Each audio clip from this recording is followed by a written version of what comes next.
In this video, we will be having a look at the assembly and testing of this board. Here we are starting the digital inspection, where we are checking with a microscope if all the connections are clean and there is no short circuit on the board. This process is going to take a little while, and we're going to move on then to the next process.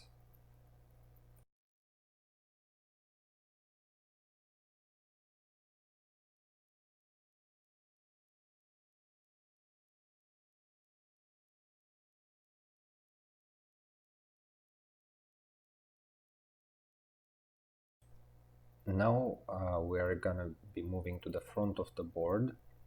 I'm gonna flip the board on the other side, and I will be adding the solder paste, and on top of the solder paste I will be adding the LEDs that are gonna indicate if the data lines and the power lines of the cable are in good condition or not.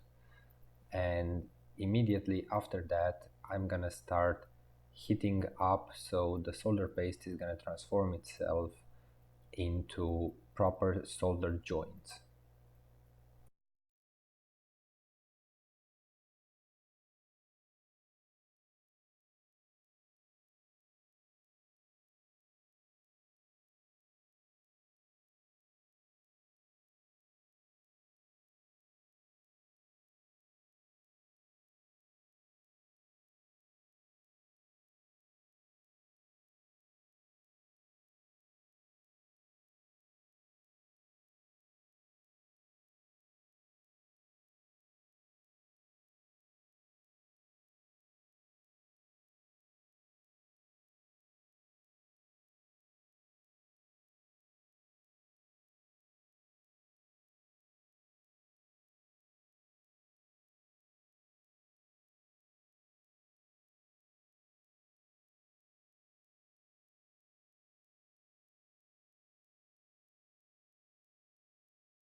In this process, I'm gonna be fixing the USB anchors to make sure that there's absolutely no way in which these USB connectors can be pushed off the board and break the data lines.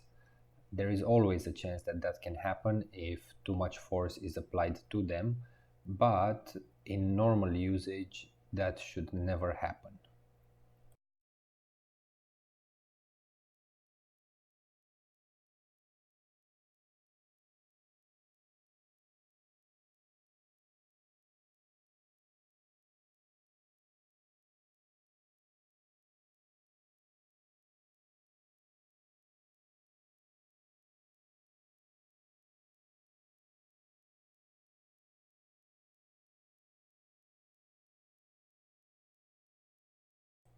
Now there is the moment of adding the USB-A connector, which is the main piece of this puzzle actually, because all the cables that we are testing using this board are using the USB-A connector as one of their side, no matter if they end on the other side with a mini, micro or Type-C USB.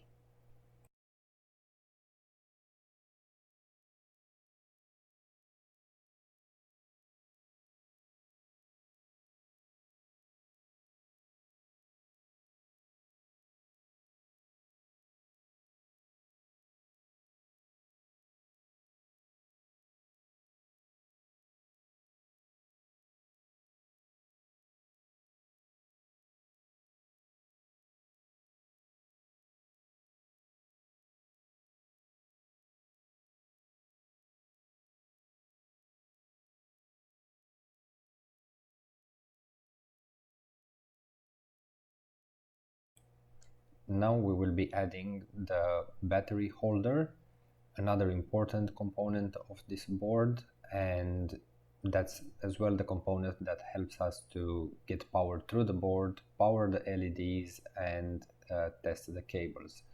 So first we are adding some solder onto the solder pads on the board, and then we will be adding the battery connector itself.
Now is the moment to do a little bit of continuity checking.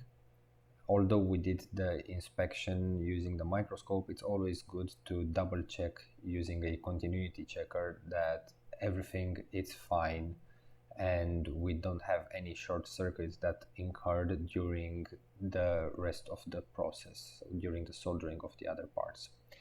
Now for the final testing, we are adding a CR2032 battery. It's a pretty much standard coin cell battery, the one that powers the device. And now we will be testing one by one the Type-C connector, then the micro USB connector, and then the mini USB connector to make sure that there is absolutely no problem with the solder joints and the cable tester works as intended.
As for a last step, we are removing the battery and then we start to clean the excess flux which is on the board with technical alcohol and some cotton swabs in order to get rid of the stickiness of the flux and to protect the board for future use.